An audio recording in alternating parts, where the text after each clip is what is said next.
biasanya masa-masa SMA tuh jadi masa-masa yang paling menyenangkan lah. Tapi di luar SMA sebenarnya ada satu masa yang paling menyenangkan menurut gua. Dan mungkin lo berdua juga ngerasain Nat. Masa kuliah tuh masa yang paling seru kan. Di luar dari hal-hal seru yang kita ketemu teman, terus juga lingkungannya enak. Tapi di luar cerita-cerita seru yang pernah kita alamin semasa kuliah, pasti kita juga pernah dengar atau bahkan ngalamin sendiri kejadian mistis selama lo pada di kampus. Dan gue habis ngecek email kita di scarythings.indo@gmail.com. Ada satu teman kita yang ngirimin ceritanya dia pribadi tentang kejadian mistis yang dia alami di kampus. Namanya Aya. Dan bedanya malam ini adalah bukan kita yang ceritain kejadian mistis yang dialamin sama Aya, tapi Ayanya langsung. Boleh ya? Iya boleh.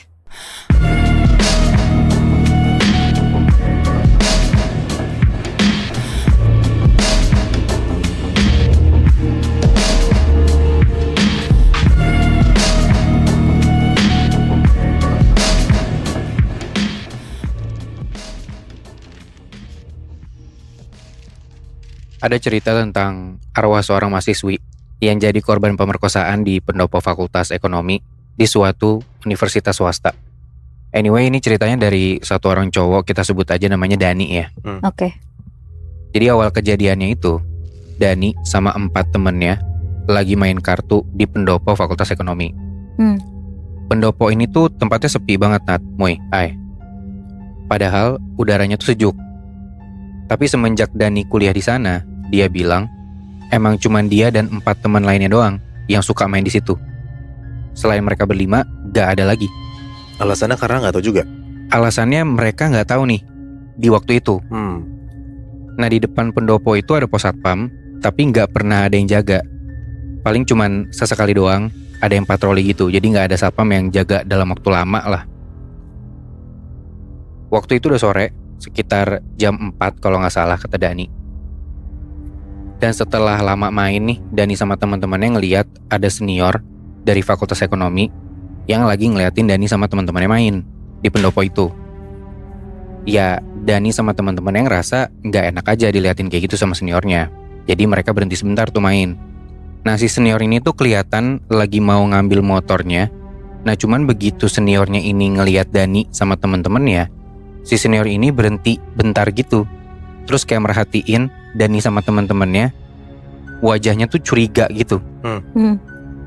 Si senior ini jalan lagi ngambil motornya, terus udah nih habis naik motor, bukannya langsung pergi gitu ya, langsung cabut. Si senior ini malah sempet berhentiin motornya di deket Dani dan teman-temannya, terus ngeliatin lagi dengan wajah curiga. Baru tuh dia pergi. Nah, begitu seniornya ini pergi, Dani sama teman-temannya tuh kayak saling nanya, ini kenapa kok seniornya tuh ngeliatin mereka sampai segitunya gitu kan, sampai 2 kali bahkan. Di tengah mereka lagi ngobrol kayak gitu, gak sampai 1 menit nih, si senior ini balik lagi buat ngeliatin mereka. Aneh banget ya. Padahal udah cabut, udah hilang tadinya. Terus si senior ini kayak muter-muter di dekat mereka pakai motornya, baru tuh pergi lagi. Ya mereka makin bingung kan kayak gitu. Mereka juga gak tahu tuh kenapa si seniornya ini sampai berkali-kali berhenti di dekat mereka. Beberapa hari kemudian ada acara kampus, Nat, Moy, Ay. Dani sama teman-temannya tuh jadi panitia. Jadi kayak ada acara olahraga gitulah. Intinya Dani sama teman-temannya ini kerja buat nyiapin arena basket. Karena mereka panitia kan. Jadi ya mereka benerin papan ring, ngecat lapangan, segala macam gitu-gitu. Nah, di malam harinya, Dani ini mimpi aneh. Di dalam mimpinya itu, Dani ini lagi nyiapin kerjaan dia, yang ngecat lapangan, pasang papan ring, gitu-gitu. Terus di dalam mimpinya ini, Dani ngeliat ke arah atas, ke arah langit. Terus Dani ini ngeliat ke arah jendela lantai 4 salah satu gedung kampusnya. Dia lihat di situ ada seorang cewek. Rambutnya panjang. Terus kata Dani, si cewek ini tuh pakai pakaian yang kelihatan kaos panjang warna coklat, lusuh gitu kayak baju batik. Dan si cewek ini berdirinya itu tepat di luar jendela. Jadi si cewek ini melayang. Anjir. Gila.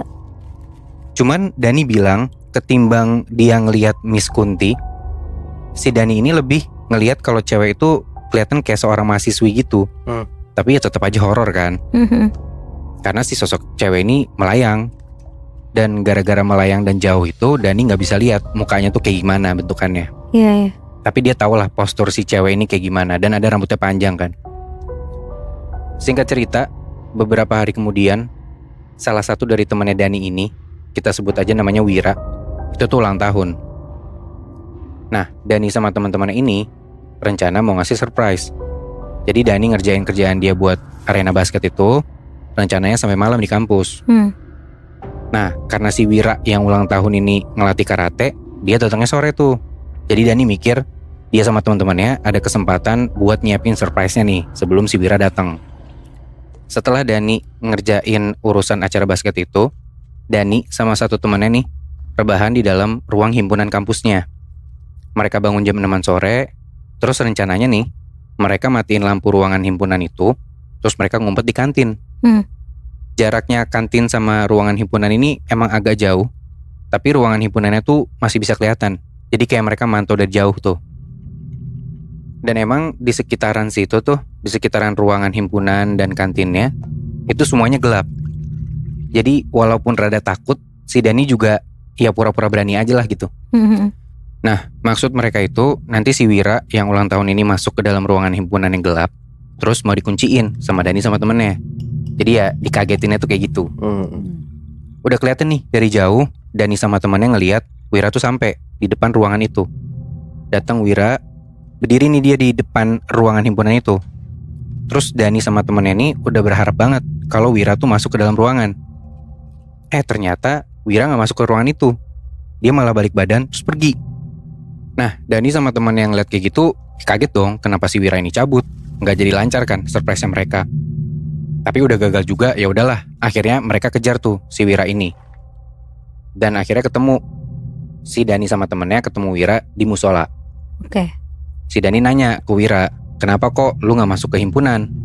Padahal sebelumnya tuh udah di SMS kalau si Dani sama temennya ini ada di dalam ruangan himpunan. Si Wira ini diem. Terus Wira malah balik nanya, emangnya lu pada gak tahu ceritanya? Cerita apa? Kata Dani kayak gitu. Wira diem lagi. Terus dia cuma bilang kalau dia tuh gak bakal mau masuk ke dalam ruangan himpunan.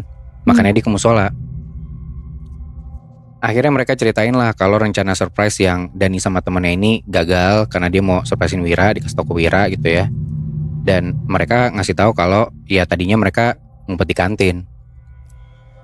Wira bilang, ya pantesan tadi dia ngedenger ada suara-suara aneh di kantin, cuman gak berani ke sana. Ya berarti itu Dani sama temennya kan. Ya emang pas mereka lagi ngumpet tuh mereka cekikikan lah ngeliat temennya yang emang mau disurprisein. Nah Dani bingung nih, kenapa kok si Wira ini jadi penakut kayak gitu. Dani maksa tuh Wira buat cerita. Tapi Wira bilang cerita ini tuh gak boleh ceritain di area kampus. Kayak gitu. Akhirnya mereka cabut ke tempat makan buat ngerayain ulang tahunnya si Wira ini. Dan di situ udah ada 2 teman mereka yang lain. Ya karena emang mereka suka nongkrong berlima kan, kayak yang di pendopo itu tuh. Diceritain lah sama Wira nih akhirnya. Jadi ceritanya, ada satu waktu, itu udah malam banget. Di lantai 4 Fakultas Ekonomi, ada 4-5 mahasiswa dari Fakultas Teknik yang lagi mabok-mabokan sambil judi kartu. Dan saat itu, ada salah satu mahasiswi Fakultas Sastra yang baru aja mau pulang. Ini gue gak ngerti ya, kenapa beda fakultas bisa satu gedung gitu. Mungkin karena pengaruh nafsu dan minuman keras. Kabarnya si mahasiswi sastra ini tuh diradu paksa. Diradu paksa tuh diperkosa sampai dianiaya. Gila banget. Dan si mahasiswi ini tuh dibunuh sama mahasiswa-mahasiswa teknik itu tuh. Yang 4 atau 5 orang itu. Gila. Nah Wira sendiri tuh gak bisa mastiin kebenaran cerita ini. Tapi kabarnya dulu sempat masuk koran. Itu kata Wira. Dani sendiri gak tahu sama sekali tuh cerita Wira ini. Dan konon cerita itu tuh disembunyiin buat jaga reputasi kampus. Dan para mahasiswa angkatan atas yang udah tahu soal cerita ini dilarang buat nyeritain ke siapapun, terutama di area kampus. Dan itu udah jadi semacam hal tabu buat angkatan atas lah buat nyeritain hal itu. Wira juga tahu cerita itu dari kakaknya sebenarnya. Nah ceritanya gak sampai situ aja Nat, Moy, Ay. Karena kabarnya beberapa tahun setelah itu ada beberapa mahasiswa ekonomi yang lagi judi kartu di pendopo ekonomi. sebut aja di antara beberapa orang itu ada 2 orang yang namanya A sama B ya. Entah beruntung atau enggak, si B ini tuh menang judi terus, judi kartu ini. Jadi misalnya nih dengan modal 500 perak, setiap gamenya si B ini bisa sampai meraup uang 25.000. Jadi modal gopay nih, terus lu menang terus sampai 25.000 dapat duit. Lumayan. Ya berarti dia berkali-kali menang dong, Iya. sampai banyak banget. Nah, si A ini ngerasa ada hal yang aneh sama ya kenapa B ini bisa menang terus gitu kan. Akhirnya dia saranin, ya udah kita berhenti dulu deh main judi kartunya. Nah, ketika pulang, si A ini nyaranin B buat keramas. Ya B ngerasa aneh dong, kenapa gue harus keramas, kenapa tiba-tiba lu nyuruh gue kayak gini. Tapi akhirnya dia pulang tanpa nanya-nanya ke si A. Besoknya B ini ketemu sama A dan cerita kalau semalam dia mimpi aneh. Si B ini bilang kalau dia mimpi dia berhubungan seks sama sosok mahasiswi yang diperkosa dan dibunuh itu. Wah. Nah, si A ini langsung kaget dan nanya, si B keramas apa enggak tadi malam? Si B bilang dia keramas. Dan dia nanya kenapa sebenarnya. Cuman si A ini nggak jelasin apa-apa ke si B. Teman mereka yang juga main kartu sama mereka kemarin, sebut aja C gitu ya. Dia curiga lah sama hal tersebut, terus nanya ke A. Terus A cerita ini ke si C kalau sebelum ini ada kasus yang sama. Sebelum si kasus si B ini, di mana temennya A menang terus waktu judi, waktu main sama si A dan teman-teman yang lain. Kita sebut aja namanya Z gitu ya.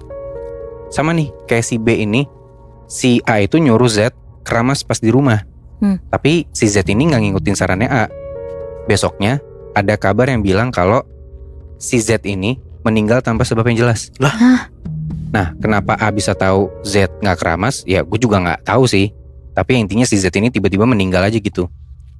Si A ini cuma bisa jelasin kalau B sama temennya itu yang udah meninggal itu ditempelin sama sosok mahasiswi yang dibunuh, makanya bisa menang terus.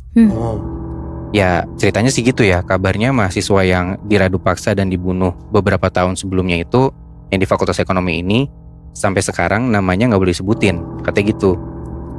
Dan setelah dengar cerita Wira itu, Dani sama teman-teman yang lain juga jadi sadar kenapa selama ini pendopo ekonomi itu selalu kosong. Bahkan satpam pun gak berani lama-lama jaga di sana.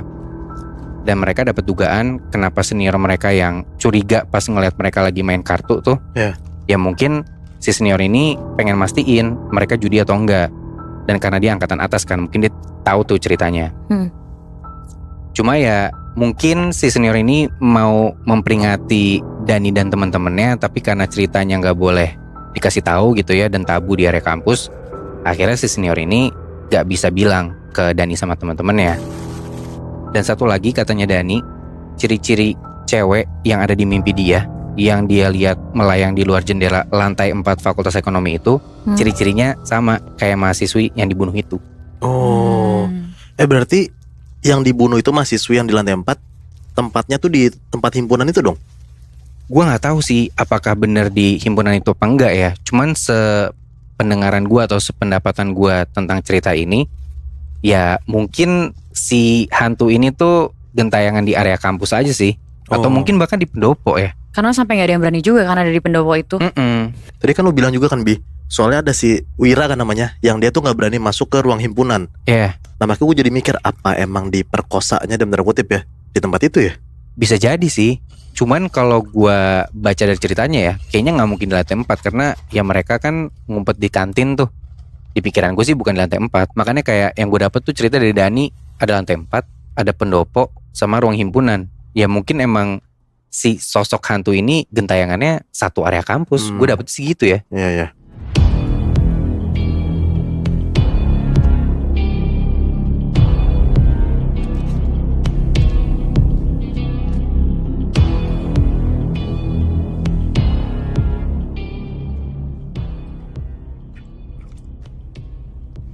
Jadi Moibi, ya gue pengen cerita tentang kesurupan massal yang menimpa banyak mahasiswa. Kejadian itu tahun 2019 di Tanjung Pinang, Kepulauan Riau. Ada perempuan, kita sebut aja namanya Luna ya. Jadi ada satu acara setelah ospeknya tuh selesai. Namanya tuh malam keakraban. Buat kayak mempererat kekeluargaan para maba sama seniornya lah. Luna ini tuh salah satu pengurus ospek itu. Di malam itu, dia tuh ikut nyiapin mulai dari ngediriin tenda sampai segala macam kebutuhan api unggun. Oh iya, tempat makrabnya ini tuh kayak di pinggir pantai gitu, yang jalanannya tuh harus ngelewatin kanan kiri yang masih hutan gitu. Pokoknya belum ada pemukiman yang banyak. Oke. Nah, pas Luna sampai di sana, kondisi acaranya tuh lagi mau ngidupin api unggun. Dan setelah api unggunnya nyala, maba-maba tuh diminta untuk berkelompok terus nampilin pentas seni yang udah disiapin. Malaman sekitar jam 8, panitia yang lain tuh ngehimbau maba-maba buat segera tampil, karena mereka kan agak lama gitu ya. Terus salah satu temennya Luna tuh teriak, "Cepetlah, panas nih." Karena posisi Luna sama teman-temannya kan di deket api unggun. Terus ya pas lagi mau mulai, ada hal aneh yang terjadi. Jadi katanya temennya Luna tuh ngeliat kalau api di api unggun tuh berkobarnya ke arah berlawanan angin. Terus temannya Luna di situ langsung teriak. Tapi si Luna bener-bener gak pedulin lah, dia gak mau mikir macem-macem. Sampai akhirnya acara terus berlanjut sampai ke jam 1 atau 2 malam. Nah, jadi tempat istirahat mereka semua tuh ada di barak. Nah, barak tuh kayak bangunan tempat tinggal gitu. Jadi tuh kayak asrama gitulah. Terus dipisah gitu antara laki-laki sama perempuan kamarnya. Pas semua maba udah pada tidur, 15 menit kemudian mereka tuh dipaksa bangun tuh buat ngelanjutin acara berikutnya. Jadi ini tuh kayak sengaja ngebuat mereka tidur sebentar doang. Terus Luna sama beberapa temannya tuh gak setuju, karena mereka tuh ngerasa maba-maba ini tuh udah dari pagi nih ngikutin rentetan acara. Jadi kayak kalau dibangunin kayak gitu malah ngeri kepalanya pusing dan jadi sakit kan. Sian ya. Tapi karena emang itu udah sesuai rencananya dari jauh-jauh hari, jadi gak bisa dibatalin tuh, mau gak mau tetap dilanjutin. Nah 15 menit kemudian Luna tuh ngeliat ada beberapa anak kayak lagi silat di jalanan pinggir pantai. Malam-malam Bi. Wow. Jadi tuh kayak lagi ada acara kenaikan sabuk gitu. Terus itu tuh jurit malamnya gitu. Dan Luna tuh refleks nanya ke seksi acara, kalau setelah acara ini tuh mereka apa kan. Dijawablah kalau acaranya itu selanjutnya adalah acara renungan suci. Nah, dengan kondisi semuanya tuh setengah sadar karena dipaksa bangun, terus Luna tuh nyeletuk bilang, "Pasti bentar lagi ada yang teriak dari sana." Terus dia nunjuk ke arah pesilat-pesilat itu. Terus tiba-tiba ya bener-bener ada yang teriak kenceng banget dari arah pesilat itu. Terus habis itu Luna tuh langsung jalan lah ke arah barak tanpa pakai sendal. Dan pas dia sampai di pintu barak, dia tuh ngeliat ada satu anak tumbang ke belakang dengan posisi kakinya tuh duduk sila, terus matanya tuh melotot natap si Luna dengan tangan tuh yang masih gandengan sama teman-teman sebelahnya. Di situ si Luna kaget banget sambil ngasih isyarat gitu kayak ke teman-temannya kalau ini tuh ada yang aneh. Untung banget tuh teman-temannya Luna ngeliat dan langsung ngebantuin Luna tuh buat ngangkat anak ini. Dan untungnya panitia-panitia ini tuh udah pada prepare lah dari jauh-jauh hari kalau pengen ngebawa orang pintar ke tempat ini. Karena kayak untuk antisipasi gitu kan. Langsung tuh dipanggil orang pinternya itu, diobatin lah anak ini. Tapi kasiannya si orang pinter ini tuh gak sekuat yang ngerasukin anak ini. Terus karena anak ini agamanya Katolik, sedangkan mereka semua tuh mayoritas Muslim. Jadi kayak beda gitulah baca-bacaannya. Tapi ada tuh satu panitia bagian dokumentasi yang agamanya tuh sama yang kerasukan ini. Dan akhirnya dia tuh bilang kalau dia tuh bisa komunikasi sama maba ini. Nah deskripsi maba ini tuh dia tuh perempuan, tingginya tuh sekitar 155 cm, badannya ramping, terus pendiam gitu. Terus akhirnya Luna sama teman-teman panitianya yang lain tuh ngebantuin lah ngedampingin si anak ini sambil diajak komunikasi. Nah yang Luna inget, kalau yang masuk ke dalam badan anak ini tuh opungnya si anak ini. Jadi si opungnya tuh bilang, "Ada yang mau masuk, jadi aku masuk duluan." Terus dijawablah sama si orang pinternya ini, "Kalau sayang keluarlah Pung, kasihan dia lemah." Dijawab lagi tuh sama opungnya, "Bagi aku sebatang rokokmu."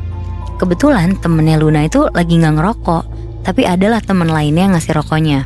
Cuma mereka tuh sempet debat lah di situ, gara-gara si opungnya ini kan mau ngerokok, tapi pakai badan maba cewek ini kan.